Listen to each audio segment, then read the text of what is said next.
Which of the following is an example of institutional racism? A. Discrimination based on personal biases. B. Racial segregation in housing policies.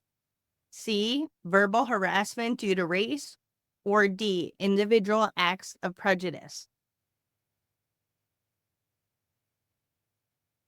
If you chose B. Racial segregation in housing policies, you got it correct. Institutional racism refers to discriminatory practices, policies, and structures that disadvantage certain racial or ethnic groups. Racial segregation in housing policies is an example of a systemic discrimination that perpetuates inequalities.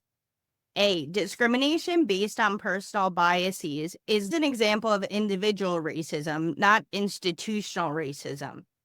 C. Verbal harassment due to race describes interpersonal racism or prejudice.